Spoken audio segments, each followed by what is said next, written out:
السلام عليكم. اليوم وصفتنا هي فطاير الخضار بالجبنة.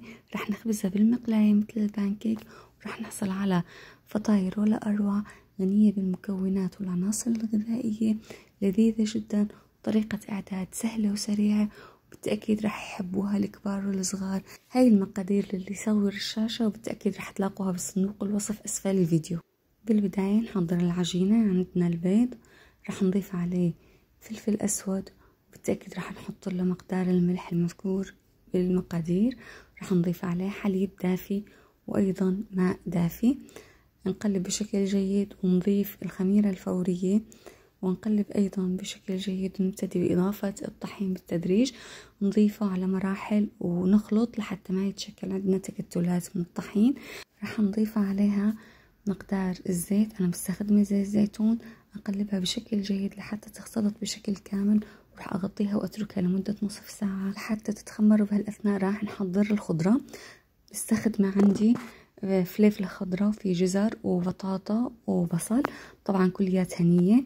راح أبشر الجزر والبطاطا على الناعم، وراح بعد ما انتهي من البشر راح أفرم البصل والفليفلة بشكل ناعم جدا. ممكن تستخدموا الفرم اليدوي، وممكن تستخدموا أي طريقة تساعدكم وتسرع عليكم العملية.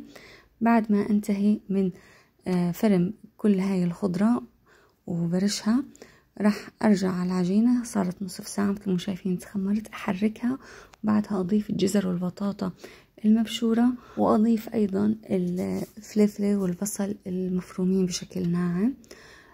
أحرك بشكل جيد، وبعدها في عندي زيتون مشرح يعطي نكهة لذيذة جدا للوصفة. أقلبه بشكل جيد، وعندي أيضا موزاريلا مبشورة. وأنصحكم تتأكدوا أنه الجبنة تكون جبنة طبيعية مضاف لها زيوت.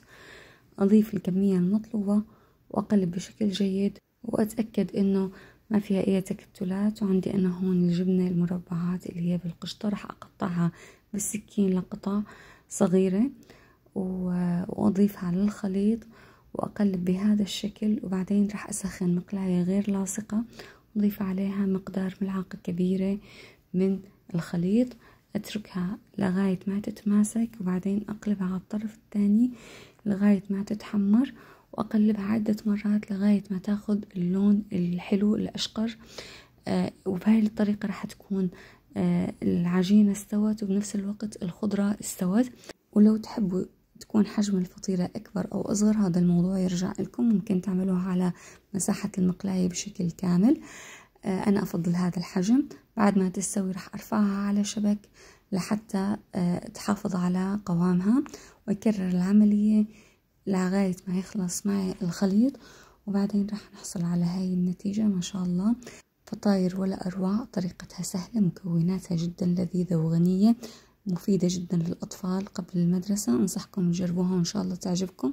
لا تنسوا الاشتراك بالقناة وتفعيل الجرس لحتى يصلكم كل جديد، ولا تنسوا اللايك والشير. وأهلا وسهلا فيكم جميعا.